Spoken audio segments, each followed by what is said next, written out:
All right, let's take a look at the persistence of value and how it is affecting detached homes in Calgary. When you look at the broader Calgary market right now, the headlines are almost exclusively focused on a cooling narrative. But for the family living in a detached home, that is a dangerous half truth.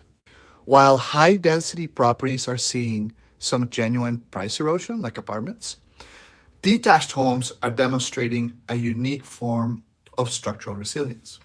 If you're sitting on the sidelines waiting for a total market crash, then you are likely misinterpreting the mechanics of supply.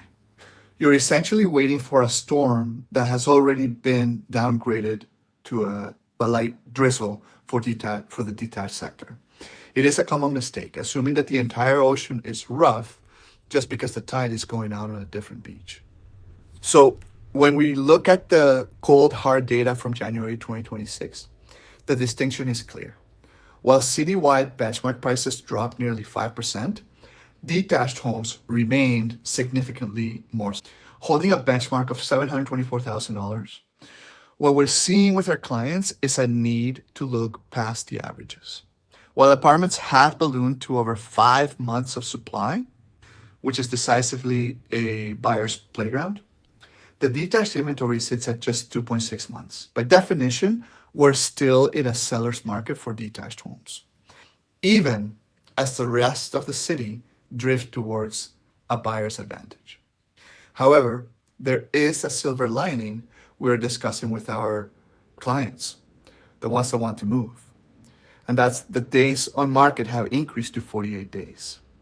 We tell our clients this is a gift. It provides the first real opportunity in years to perform meaningful due diligence without the distortion of a 24-hour bidding war or even a 5-hour bidding war.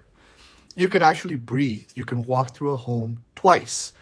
You can think about it overnight without having someone come in and buy it right under your nose. It is a return to sanity, not a sign of collapse. When we sit with our sellers to discuss price, we always follow a specific order of operations. First, we lock in the numbers. We ignore the average price of $780,000, which is often skewed by high-end outliers that don't reflect your reality. Instead, we anchor our strategy to the benchmark price, which has eased slightly by 3.38% year over year. Second, we determine timing. With 1,200 new listings hitting the market in January, that's a 29% increase over 2 years ago. The selection of homes is the highest we have seen since 2020. The inventory desert is over. We now move to capture the selection before the spring seasonal squeeze inevitably tightens the market again. Our sellers are genuinely curious about their property value, but they trust us to guide them on realistic pricing so that we can maximize the results. This is vital, not because we have been here before. We saw this during the 2008 financial crisis. We saw it again when oil and gas took a beating from 2015 to 2018. History is a repetitive teacher. In those cycles, the sellers who insisted on testing the market with previous prices, they were the ones who suffered the most. If you overprice today, you aren't just waiting, you're actively chasing the market down. By the time you realize you're too high, the market has already moved lower, forcing you to sell at a devalued price you could have avoided with an accurate initial price tag. The objective is clear. Use the macro cooling sentiment to your strategic advantage to secure a detached home.